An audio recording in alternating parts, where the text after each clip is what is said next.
વિદ્યાર્થી મિત્રો, આજે ધોરણ 10 ગુજરાતી વિષયના વ્યાકરણમાં એક મહત્ત્વનો પ્રકાર છે છંદ. એ વિશે આપણે માહિતી મેળવીશું. એ પહેલાં થોડુંક સાહિત્યનો પરિચય મેળવી લઈએ તો ગુજરાતી સાહિત્ય એ ખૂબ મોટો ખજાનો છે. સાહિત્યના દરેક પાને પાને કંઈક સાહિત્યનો એક અલગ પ્રકાર આવે છે. એ પ્રકારો પૈકી આજે આપણે છંદ વિશે માહિતી મેળવીએ. સાહિત્યના આકર્ષણનું રસ કેન્દ્ર તે એક કવિતા છે. કવિતા મુખ્યત્વે પદ્યમાં જ લખાય છે. કવિતાની દરેક પંક્તિ અમુક ચોક્કસ માપની અને નિશ્ચિત અક્ષરોની બનેલી હોય છે. એટલે કે નવી લખાતી કવિતા માત્ર અમુક લઈને જ અનુસરે છે, પરંતુ પદ્યની રચના ચોક્કસ માપ કે છંદમાં જ લખાય છે, જેને પોતાનું એક નિશ્ચિત સ્વરૂપ હોય છે, જેથી છંદથી માધુર્ય સર્જાય છે, જે કાનને સાંભળવું ગમે છે. જેમ આપણે 9મા ધોરણના વ્યાકરણ વિભાગમાં અલંકાર વિશે શીખી ગયા કે અલંકાર એ સાહિત્યનું ઘરેણું છે. જેમ શરૂઆત કરી કે ગુજરાતી ભાષા બોલતા બધાને આવડે છે, પણ સાચું અને સ્પષ્ટ બોલતા ભાગ્યે જ કોઈકને આવડે. એટલે જે ભાષાને શણગારે તે અલંકાર. ભાષા વિશે આપણે હમણાં જોયું કે ગદ્ય અને પદ્ય બંનેમાં હોય છે, જ્યારે છંદ એ માત્ર પદ્ય એટલે કે કવિતાના રૂપમાં જ પ્રયોજાય છે. દરેક છંદ રાગ રાગિની ઉપર આધારિત છે, અને તમને તો ખબર જ છે કે દરેક રાગ રાગિનીઓને ગાવાનો એક ચોક્કસ સમય હોય છે. દરેક રાગ અલગ અલગ સમયે ગવાતો નથી, એને ચોક્કસ સમયે જ ગવાય છે. જેમ કે મલ્હાર રાગ છે, એ અષાઢ મહિનામાં ગવાય તો જ એનો અર્થ સરે છે. બાકી ફાગણ મહિનામાં મલ્હાર રાગ ન ગવાય. મલ્હાર રાગ એ વરસાદને લાવવા માટે ઉપયોગી છે. સંસ્કૃતમાં છંદોને વૃત્ત અને જાતિ એવા 2 પ્રકારમાં વહેંચવામાં આવે છે. જ્યારે ગુજરાતી સાહિત્યમાં વૃત્ત એ અક્ષરમેળ છંદ અને જાતિ એ માત્રામેળ છંદ તરીકે ઓળખાય છે. હવે છંદ એટલે શું? કવિતામાં માધુર્ય સર્જવા માટે કવિતાની દરેક પંક્તિમાં અક્ષરોની ચોક્કસ પ્રકારની ગોઠવણી એટલે છંદ. ફરી કવિતામાં માધુર્ય સર્જવા માટે કવિતાની દરેક પંક્તિમાં અક્ષરોની ચોક્કસ પ્રકારની ગોઠવણી એટલે છંદ. છંદના મુખ્ય 2 પ્રકાર છે, અક્ષરમેળ છંદ અને માત્રામેળ છંદ. એ છંદોની ઓળખ કેવી રીતે કરવી? તો એક અક્ષરમેળ છંદ. અક્ષરમેળ છંદની કવિતાની પંક્તિઓના અક્ષરોની ગણતરી કરવી પડે છે. પંક્તિના દરેક શબ્દમાં લઘુ અને ગુરુ અક્ષરોની ચોક્કસ સંખ્યા નક્કી કરી તેની ગણ રચના કરવામાં આવે છે. હવે આપણે ગુજરાતીનો કોઈ પણ એક શબ્દ લઈએ તો એ શબ્દમાં 3 કે 4 અક્ષરો છે એ કોઈક અક્ષરમાં મંદ સ્વર જોડાયેલો હોય, કોઈક અક્ષરમાં તીવ્ર સ્વર જોડાયેલો હોય, એને આપણે એવા અક્ષરને લઘુ ગુરુ કહીએ છીએ. તો અક્ષરો લઘુ ગુરુ કેવી રીતે બને છે તેની થોડીક માહિતી મેળવી લઈએ. છંદશાસ્ત્રમાં લઘુ અક્ષર એ હસ્વ પ્રકારનો, જેને લઘુ અક્ષર કહેવામાં આવે છે, એટલે કે જે સ્વર કે વ્યંજનમાં રહેલો હસ્વ સ્વર હોય તેને લઘુ અક્ષર કહેવામાં આવે છે. દાખલા તરીકે અ, નાનો ઈ, નાનો ઉ, નાનો રૂ, આ સ્વરો જે વર્ણ કે જે અક્ષરો સાથે જોડાયેલા હોય તેને લઘુ અક્ષર કહેવામાં આવે છે. દાખલા તરીકે ક, એની સાથે અ જોડાયેલો છે. રી, હસ્વ નાનો ઈ, કુ, નાનો હસ્વ ઉ જોડાયેલો છે. એવા હસ્વ સ્વરવાળા દરેક અક્ષરો લઘુ ગણાય છે. હવે ગુરુ અક્ષર 2. છંદશાસ્ત્રમાં દીર્ઘ અક્ષરને ગુરુ અક્ષર કહેવામાં આવે છે. એટલે કે જે સ્વર કે વ્યંજનમાં દીર્ઘ પ્રકારનો સ્વર જોડાયેલો હોય તેને ગુરુ અક્ષર ગણવામાં આવે છે. ફરી, જે સ્વર કે વ્યંજનને દીર્ઘ પ્રકારનો સ્વર જોડાયેલો હોય તો તે અક્ષર ગુરુ ગણાય છે. જેમ કે આ, મોટો ઈ, મોટો ઉ, ઓ, એ, આઈ, ઓ વગેરે જેવા સ્વરો જે વર્ણને સાથે જોડાયેલા હોય તે સ્વર કે વ્યંજન ગુરુ ગણાય છે. ત્યાંથી આગળ જઈએ. બહુ અગત્યનો મુદ્દો છે. કવિતાની પંક્તિમાં ક્યારેક ક્યારેક કાવ્યનો ભાવાર્થને સ્પષ્ટ કરવા માટે અથવા તો પ્રાસ બેસાડવા માટે કવિઓ કેટલાક પ્રકારની છૂટ લે છે અને જે શબ્દ પંક્તિમાં જે શબ્દ પ્રયોજાય છે એ જ પ્રયોજવો પડે એવી સ્થિતિ હોય, એટલે કે શબ્દ અનિવાર્ય બની જાય ત્યારે કેટલીક વખત લઘુ અક્ષર કે ગુરુ અક્ષર, લઘુ અક્ષરના સ્થાને ગુરુ અક્ષર આવી જાય, ગુરુ અક્ષરના સ્થાને લઘુ અક્ષર આવી જાય છે. તો એવા વખતે લઘુ અને ગુરુ અક્ષરો ઓળખવા બહુ જરૂરી બને છે. લઘુ અક્ષરો ક્યારે ગુરુ ગણાય? 1. સંયુક્તાક્ષર એટલે કે જોડાક્ષરની આગળ આવેલો અક્ષર લઘુ હોવા છતાં તે ગુરુ ગણાય છે. ફરી, સંયુક્તાક્ષર એટલે જોડાક્ષર, એની આગળ આવેલો લઘુ અક્ષર નિયમની રૂપે ગુરુ ગણાય છે. જેમ કે મર્મ, રકારવાળો મ એ લઘુ છે, પણ એની આગળનો જે મ છે એ પણ લઘુ છે, પણ જ્યારે ગણ રચના કરવામાં આવે ત્યારે આગળનો મ છે એ નિયમના રૂપે ગુરુ બને છે.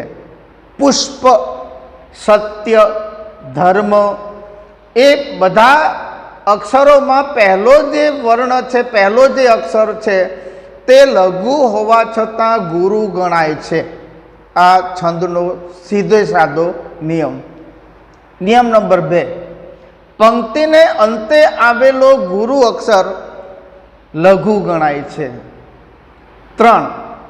જે અક્ષરોને તીવ્ર અનુસ્વાર આવેલો હોય તો તે અક્ષર ગુરુ ગણાય છે. જે અક્ષરને તીવ્ર અનુસ્વારવાળો અક્ષર હોય તો તે લઘુ હોવા છતાં ગુરુ ગણાય છે. જેમ કે પંકજ, ગંગા, દંડ, સંમતિ. એમાં પહેલો જે વર્ણ છે જેને તીવ્ર અનુસ્વાર આવેલું છે એ લઘુ હોવા છતાં અનુસ્વારના કારણે તે ગુરુ અક્ષર બને છે. જો નિયમ નંબર 4, જો કોઈ અક્ષરને મંદ એટલે કે પોચો અનુસ્વાર હોય તો તે અક્ષર લઘુ જ ગણાશે. ફરી કોઈ એક અક્ષરને મંદ પ્રકારનું અનુસ્વાર આવેલું હોય તો તે અક્ષર લઘુ ગણાશે. જેમ કે કહું, જાઉં, મળ્યું, બોલતું. એમાં પાછળના જે વર્ણો છે એને મંદ પ્રકારનું એટલે પોચા પ્રકારનું અનુસ્વાર આવેલું છે એટલે તે અક્ષર લઘુ ગણાશે. નિયમ નંબર 5, જ્યારે સંયુક્તાક્ષર એટલે કે જોડાક્ષર મૃદુ હોય તો તે સંયુક્તાક્ષરની પહેલાનો જે અક્ષર છે તે લઘુ જ રહેશે. ફરી સંયુક્તાક્ષર એટલે કે જોડાક્ષર જો મૃદુ હોય તો તે સંયુક્તાક્ષર એટલે જોડાક્ષરનો પહેલો જે અક્ષર છે તે લઘુ જ ગણાશે. નહીં તો આપણે નિયમ પહેલો જોઈ ગયા કે જોડાક્ષરની આગળનો વર્ણ એ હંમેશા ગુરુ ગણાય, પણ એવું જોડાક્ષર આવેલો હોય તો તે પહેલાંનો વર્ણ એ લઘુ જ રહેશે. જેમ કે મળ્યું, મળ્યુંમાં મ એ લઘુ જ રહેશે કારણ કે પાછળનું જોડાક્ષર છે એ મંદ છે. પડ્યો, ગળ્યું, ગ એ લઘુ જ ગણાશે.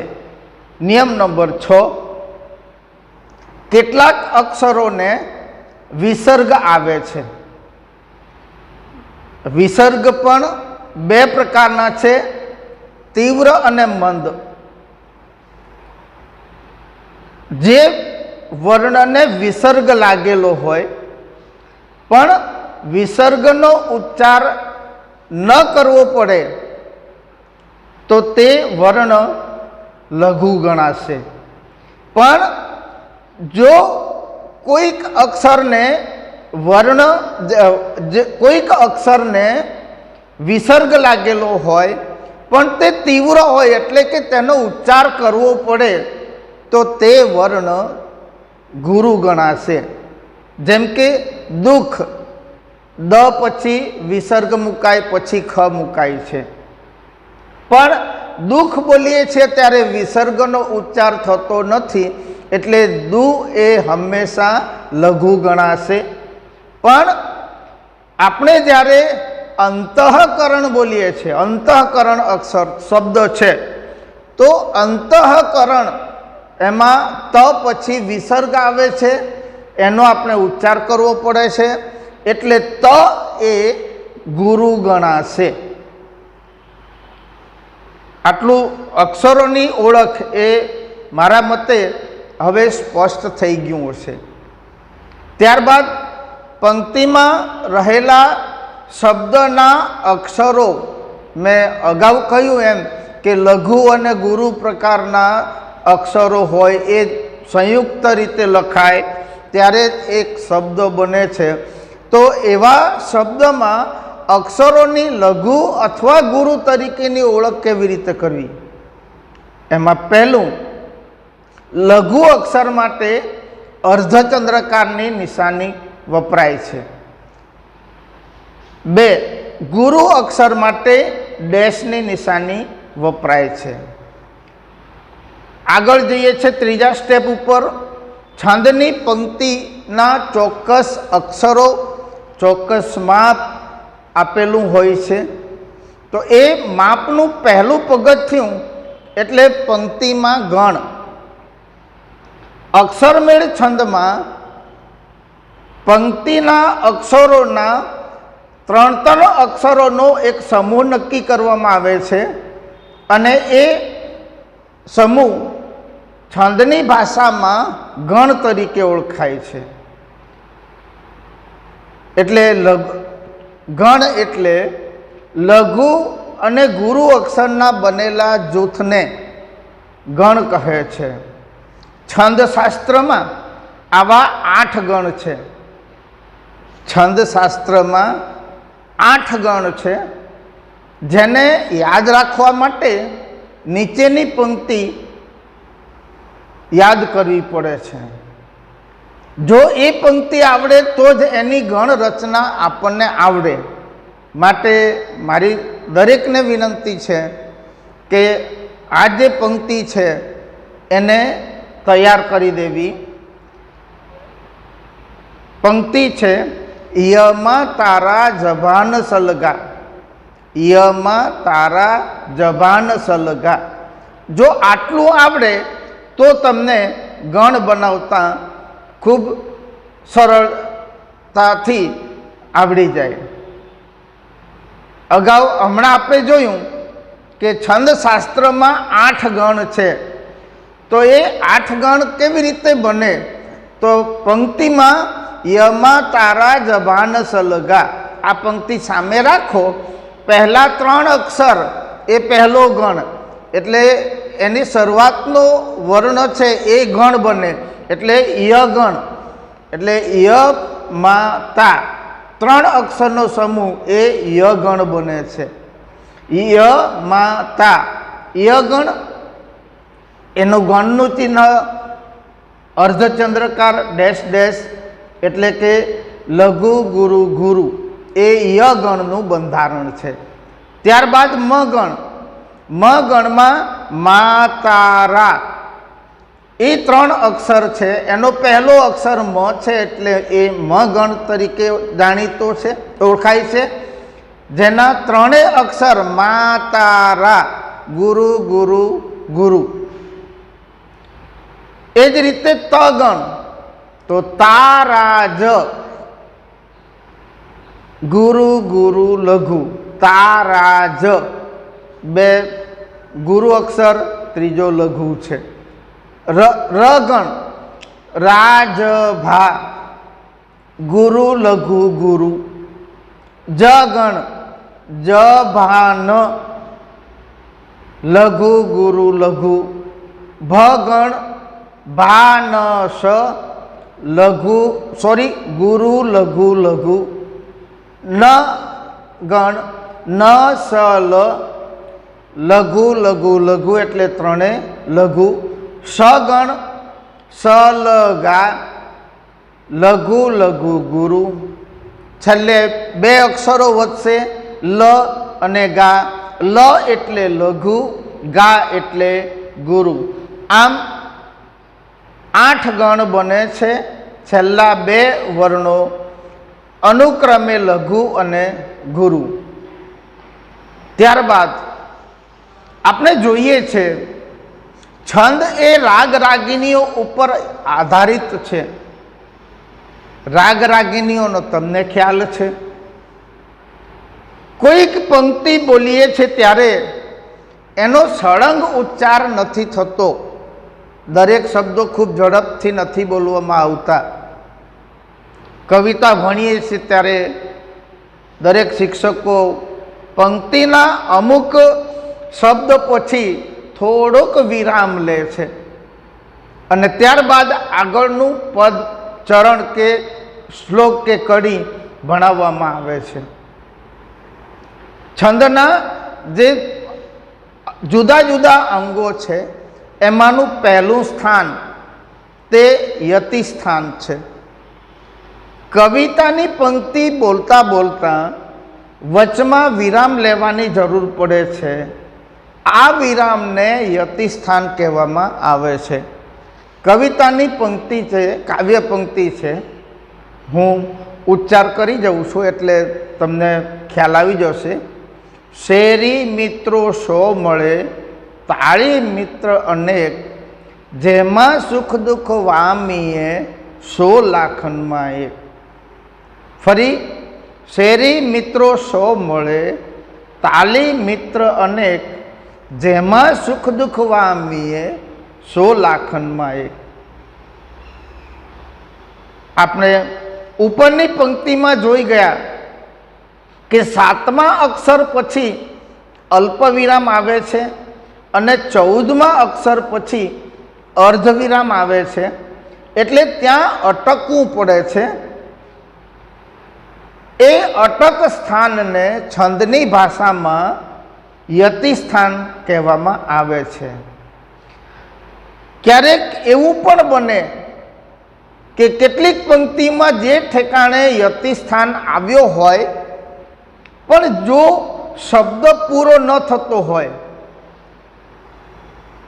તો તે યતિભંગ થયો એમ કહી શકાય. મોટાભાગની પંક્તિઓમાં જે 2 ચરણ કે 4 ચરણની પંક્તિ હોય અને એનો જ્યારે ઉચ્ચાર કરીએ છીએ ત્યારે ક્યાંક ક્યાંક વચ્ચે અલ્પવિરામ, અર્ધવિરામ વગેરે આવે છે. એ વિરામ ચિહ્નો એટલે અટક સ્થાન, જેને આપણે યતિ સ્થાન કહીએ છીએ. ઘણી વખત બંધારણ આપણને યાદ ન આવે પણ એને જો ગાયને યાદ કરવામાં આવે તો એનો પ્રકાર ખૂબ સરળતાથી જાણી શકાય છે. છંદનો આગળનો અંગ છે ચરણ કે પાદ. છંદની પૂરેપૂરા માપવાળી એક લીટી કે એક પંક્તિને ચરણ કે પાદ કહેવામાં આવે છે. 3 કડી કે શ્લોક. 4 ચરણ કે 4 પાદની એક કડી કે એક શ્લોક બને છે. જો આ નિયમ ન જળવાય તો શ્લોક ભંગ થયો એમ કહી શકાય. ત્યારબાદ ચોથું અંગ છે તાલ. છંદની પંક્તિમાં અમુક અમુક અંતરે શબ્દ ઉપર ભાર મુકાય છે, તેને તાલ કહેવામાં આવે છે. જેમ પેલી જ પંક્તિ લઈએ કે શેરી મિત્રો 100 મળે, તાલી મિત્ર અનેક, જેમાં સુખ દુઃખ વામીએ 100 લાખનમાં એક. જોયું મિત્રો, કેટલાક શબ્દ ઉપર ભાર મૂકવામાં આવે છે અને એનાથી એનો અર્થ વધુ સ્પષ્ટ થતો જણાય છે, એને તાલ કહેવામાં આવે છે. છઠ્ઠું અંગ છે કવિની છૂટ.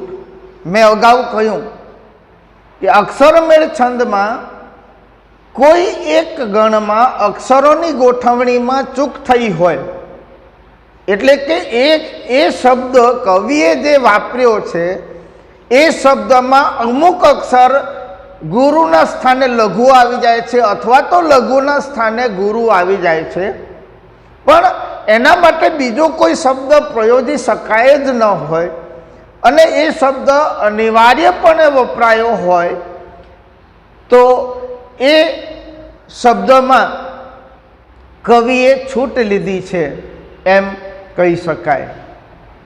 મિત્રો, અહીંયા સુધી છંદની પ્રારંભિક માહિતી તમને ખ્યાલ આવી ગયો હશે. હવે આપણે સીધા જઈએ છંદના પ્રકારો ઉપર. અક્ષરમેળ છંદમાં પહેલો પ્રકાર છે વસંત તિલકા. વસંત તિલકા છંદના 14 અક્ષર છે. એનું બંધારણ એટલે ગણ છે તભ જ જ ગા ગા. ફરી વસંત તિલકા છંદના 14 અક્ષર છે. એનું બંધારણ છે તભ જ જ ગા ગા. એટલે હું ટેલી કરી બતાવું. તભ જ જ ગા ગા એટલે 4 ગણ થયા. ત ગણ, ભ ગણ, જ ગણ ને જ ગણ. 4 ગણ થયા. એક ગણમાં 3 અક્ષર એટલે 4 તરી 12 અને ગા ગા એટલે ગુરુ ગુરુ. એમ 14 અક્ષરની પંક્તિમાં છેલ્લા 2 અક્ષરો એ ગુરુ ગણાય અને પહેલાના 4 ગણ છે એના 3-3 અક્ષરોમાં વિભાજિત કરો તો 14 અક્ષર થાય. જેમ કે પંક્તિ છે, માણી લઉં મુજ વસંત અમૂલ્ય આજે, માણી લઉં મુજ વસંત અમૂલ્ય આજે, તું ભોજ જોગ જશોદા ગાશે. માણી લઉં મુજ વસંત આજે, તું ભોજ જોગ જશોદા ગાશે. વસંત તિલકા છંદનો રાગ છે વિશ્વંભરી સ્તુતિ પ્રમાણે, અને પંક્તિમાં યતિ સ્થાન આવશે 4, 7 અને 12મા અક્ષરે. ત્યારબાદ બીજો પ્રકાર શિખરીણી છંદ. શિખરીણી છંદમાં 17 અક્ષર છે. એનું બંધારણ છે યમન સભ લગા, યમન સભ લગા. ફરી ગણી બતાવું, યમન સભ 5 ગણ થયા. 1 ગણના 3 અક્ષર, 5 તરી 15, અને છેલ્લા લ અને ગા લઘુ અને ગુરુ 2 અક્ષર, 15 ને 2 17 અક્ષર થયા. એનું યતિ સ્થાન 6 અને 12મા અક્ષરે, 6 અને 12મા અક્ષરે.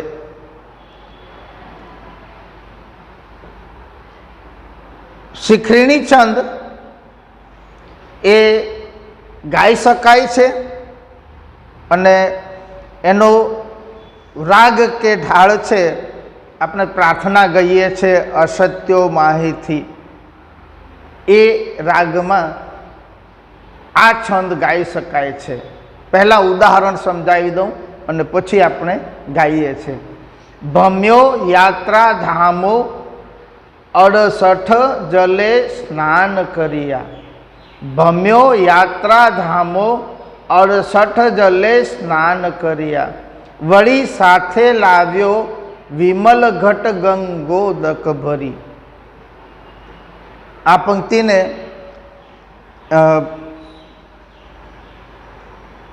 હું ગાઈ બતાવું. ભમ્યો યાત્રા ધામો 68 જલે સ્નાન કર્યા. વળી સાથે લાવ્યો વિમલ ઘટ ગંગોદક ભરી. પ્રભો અંતરયામી જીવન જીવના દીન શરણા. આ રાગમાં એ ગાઈ શકાય છે. ત્યારબાદ ત્રીજો છંદ છે પૃથ્વી છંદ. પૃથ્વી છંદના પણ 17 અક્ષર છે. એટલે છંદ શાસ્ત્રમાં અક્ષરમેળ છંદમાં 17 અક્ષરના 3 છંદ છે. એમાં પહેલો છે શિખરીણી, બીજો છે પૃથ્વી, ત્રીજો આગળ જઈશું ત્યારે કહું છું. પૃથ્વી છંદ 17 અક્ષર. એનું બંધારણ જસ જસ યલગા.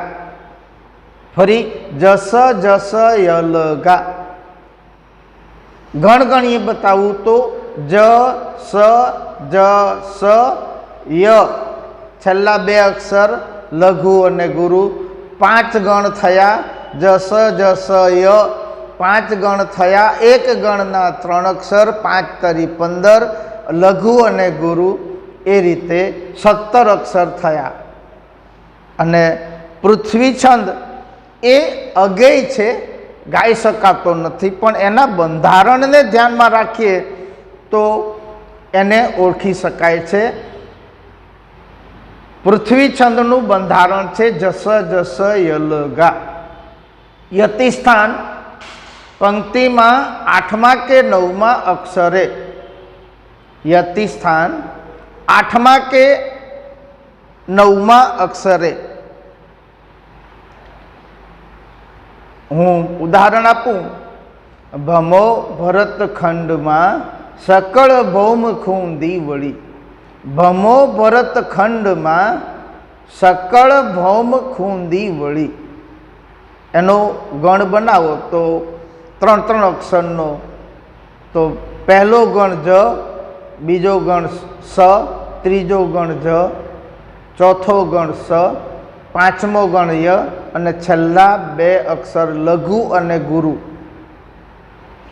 ચોથો પ્રકાર ઈ મંદાક્રાંતા. મંદાક્રાંતા છંદના 17 અક્ષર છે. એનું બંધારણ છે મભન તત ગાગા. ફરી મભન તત ગાગા. ફરી ગણી બતાવું તો મ ભ ન ત ત 5 ગણ, 1 ગણના 3 અક્ષર, 5 તરી 15 અને છેલ્લા 2 અક્ષરો લઘુ અને ગુરુ અને ગુરુ, આમ 17 અક્ષર થયા. યતિ સ્થાન 4, 10 કે 17માં અક્ષરે. અને મંદાક્રાંતા છંદ ગાઈ શકાય છે. આપણે પ્રાર્થના ગાઈએ છીએ, યા કુંદે ન તુષાર હાર ધવલા. આ છંદનો રાગ છે. પહેલા સમજૂતી આપું તો, હા પસ્તાવો વિપુલ ઝરણું સ્વર્ગથી ઉતર્યું છે, પાપી તેમાં ડૂબકી દઈને પુણ્યશાળી બને છે. ફરી ઢાળ બતાવું તો, યા કુંદે ન તુષાર હાર ધવલા, હા પસ્તાવો વિપુલ ઝરણું સ્વર્ગથી ઉતર્યું છે, પાપી તેમાં ડૂબકી દઈને પુણ્યશાળી બને છે. આ મંદાક્રાંતા છંદ છે, જેના 17 અક્ષર છે મભન તત ગાગા. ત્યાંથી આગળ જઈએ છે અનુષ્ટુપ છંદ. અનુષ્ટુપ છંદમાં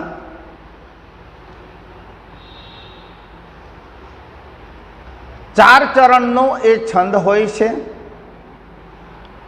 2 પંક્તિઓના અક્ષરો 16 અક્ષરની 2 પંક્તિઓ.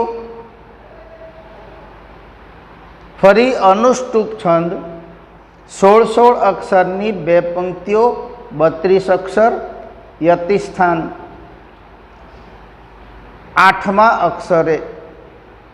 એનો જો બંધારણ જોવામાં આવે તો અનુષ્ટુપ છંદમાં 4 ચરણ હોય છે. દરેક ચરણનો 5મો અક્ષર લઘુ અને 6ઠ્ઠો અક્ષર ગુરુ ગણાય છે. ટૂંકમાં પહેલા અને ત્રીજા ચરણમાં 7મો અક્ષર ગુરુ, બીજા અને ચોથા ચરણમાં 7મો અક્ષર ગુરુ. પહેલી અને ત્રીજી પંક્તિમાં અક્ષર નંબર 5, 6 અને 7 એ અનુક્રમે લઘુ ગુરુ ગુરુ. અને અનુષ્ટુપ છંદ પણ ગાઈ શકાય છે. મંગલાષ્ટક એનો રાગ છે. એટલે હું પ્રયત્ન કરું, ગાઈ બતાવું છું. મંગલાષ્ટક એ રાગ છે. ઇન્દ્રપ્રસ્થ જનો આજે વિચાર કરતા હતા, એક બાબતને માટે શંકાઓ સૌ ધરતા હતા.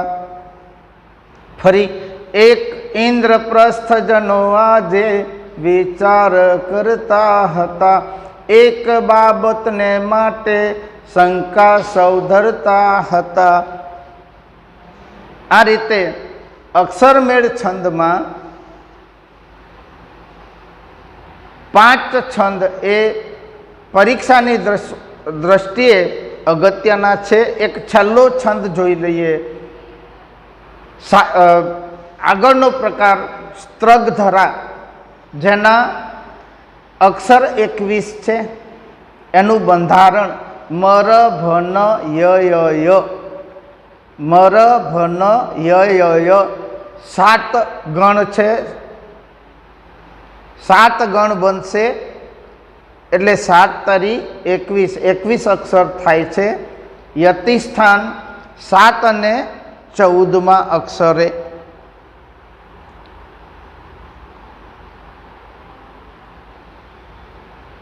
પંક્તિ છે ધીમે ધીમે છટાથી કુસુમ રજ લઈ ડોલતો વાયુ વાય. ધીમે ધીમે છટાથી કુસુમ રજ લઈ ડોલતો વાયુ વાય.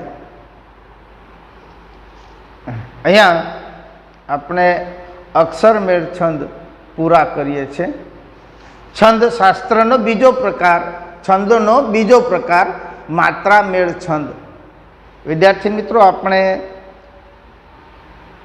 છંદનો પ્રારંભિક પરિચય મેળવ્યો, અક્ષરોની ગોઠવણી, શબ્દ કેવી રીતે બને છે, અક્ષર લઘુ અને ગુરુ એ જોડાઈને એક શબ્દ બને છે જેનો એક સ્પષ્ટ અર્થ નીકળે છે. અને અક્ષરમેળ છંદને ઓળખવા માટે અક્ષરોની ગણતરી કરવી પડે છે. એ જ રીતે માત્રામેળ છંદમાં અક્ષરોની નહીં પણ તેની માત્રા ગણવામાં આવે છે. વળી પાછું થશે કે આ માત્રા શું? કવિતાની પંક્તિમાં પ્રયોજાયેલો શબ્દ લઘુ અને ગુરુ અક્ષરથી બનેલો છે. એની માત્રા ગણવા માટે લઘુ, જો અક્ષર લઘુ હોય, શબ્દ નહીં, અક્ષર લઘુ હોય તો તે અક્ષરની 1 માત્રા અને અક્ષર ગુરુ હોય તો તેની 2 માત્રા. અને શરૂઆતમાં આપણે જોઈ ગયા કે દરેક કવિતાની પંક્તિઓ ચોક્કસ માપવાળી બનેલી હોય છે અને એથી પંક્તિમાં પ્રયુક્ત શબ્દ એ લઘુ ગુરુ અક્ષરોનો બનેલો છે.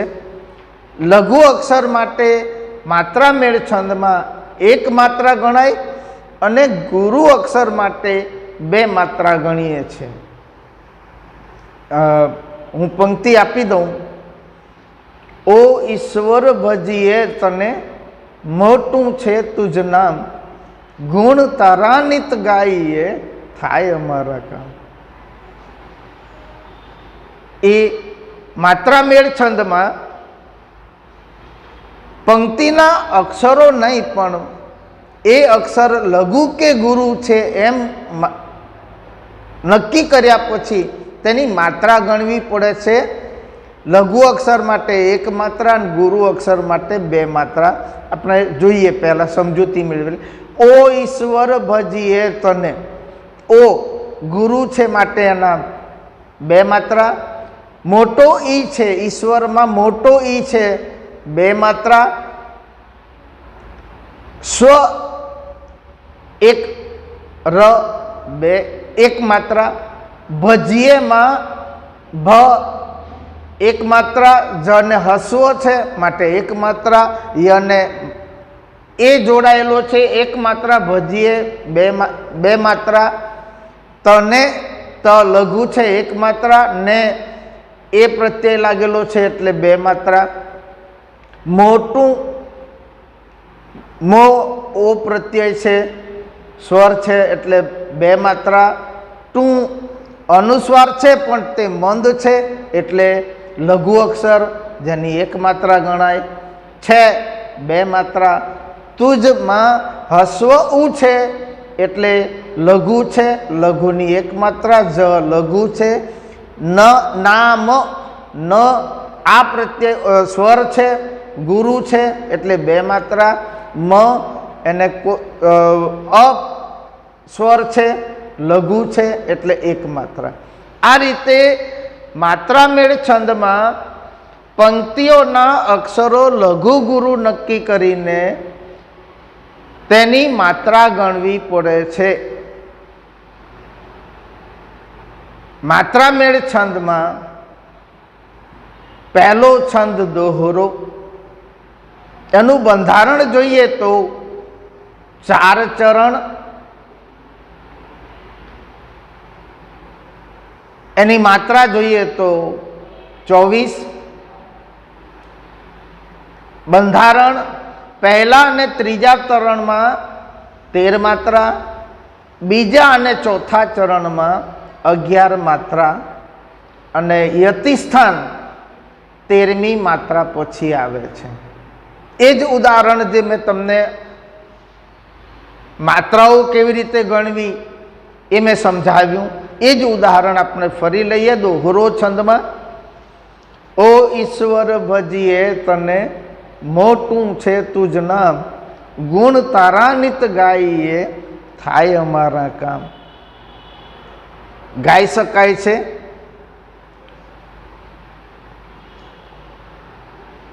બીજો પ્રકાર છે ચોપાઈ. ચોપાઈ છંદમાં કુલ 4 ચરણ, 2 પંક્તિઓ, એના 4 ચરણ, કુલ માત્રા 30 છે. પહેલી પંક્તિમાં 15, પહેલા ચરણમાં 15 અને બીજા ચરણમાં 15, એમ 30 માત્રા થાય છે. એનું બંધારણ જોઈએ તો દરેક ચરણના છેલ્લા 2 અક્ષરો અનુક્રમે ગુરુ અને લઘુ, આ એનું બંધારણ છે. યતિસ્થાન 15મી માત્રા પછી. પંક્તિ છે લાંબા જોડે ટૂંકો જાય, મરે નહીં તો માંદો થાય, તે માટે તક જોઈ તમામ, શક્તિ વિચારી કરીએ કામ.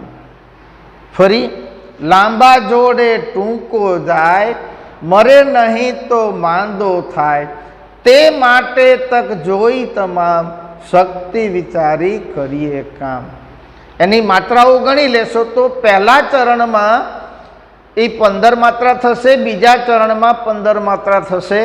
એ રીતે બીજી પંક્તિનું ત્રીજું ચરણ, તે માટે તક જોઈ તમામ, એની 15 માત્રા, શક્તિ વિચારી કરીએ કામ, એની 15 માત્રા. આમ દરેક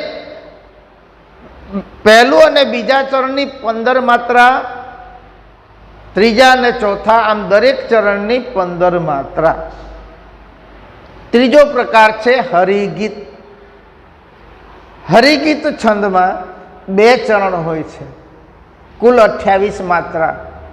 એનું બંધારણ જોઈએ તો દરેક ચરણમાં 28 માત્રા છે. ચરણનો છેલ્લો અક્ષર ગુરુ હોય છે. ફરી હરિગીત છંદમાં 28 માત્રા, દરેક ચરણમાં, એનું બંધારણ દરેક ચરણમાં 28 માત્રા, ચરણનો છેલ્લો અક્ષર ગુરુ હોય છે. અને હરિગીત છંદને ઓળખવો બહુ સહેલો છે. કવિ કલાપીની મોટા ભાગની કવિતાઓ હરિગીત છંદમાં લખાયેલી છે. એમની જ ગઝલની એક પંક્તિ આપણે જોઈએ. હરિગીત છંદ. જ્યાં જ્યાં નજર મારી ઠરે યાદી ભરી ત્યાં આપની, જ્યાં જ્યાં નજર મારી ઠરે યાદી ભરે ત્યાં આપની, જે પોષતું તે મારતું એ ક્રમ દિશે શું કુદરતી. અને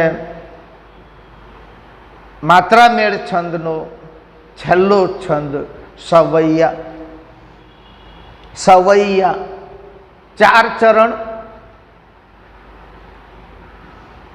સવૈયા છંદને 31 કે 32 પણ કહેવામાં આવે છે. એનું બંધારણ ચરણને અંતે આવેલા છેલ્લા 2 અક્ષર ગુરુ અને લઘુ હોવા જરૂરી છે. ચરણને અંતે આવેલા 2 અક્ષરો અનુક્રમે ગુરુ અને લઘુ ખૂબ જરૂરી છે.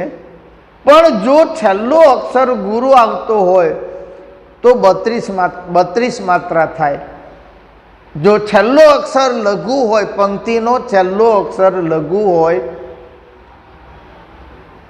તો 31 માત્રા થાય, પણ જો છેલ્લો અક્ષર ગુરુ આવેલો હોય તો 32 માત્રા થશે.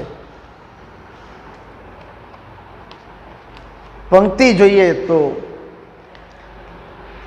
પર નાતીલા જાતીલાથી સંપ કરી ચાલે સંસાર.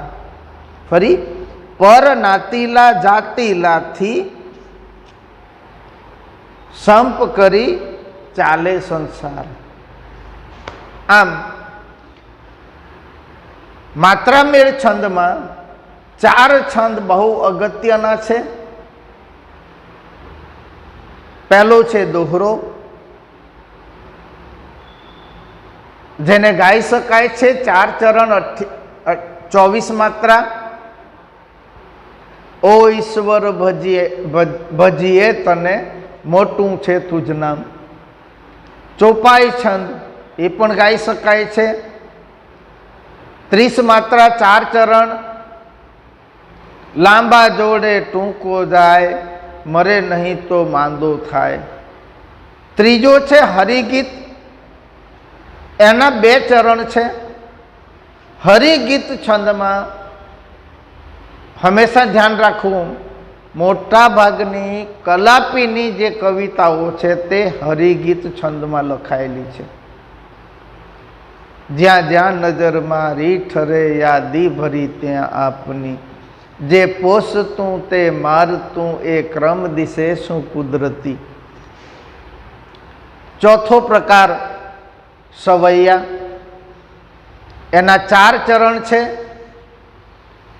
બંધારણ પ્રમાણે પંક્તિના છેલ્લા 2 અક્ષરો અનુક્રમે ગુરુ અને લઘુ હોવા જરૂરી છે, પણ જો છેલ્લો પંક્તિના અંતેનો છેલ્લો અક્ષર ગુરુ હોય તો તેની 32 માત્રા થશે.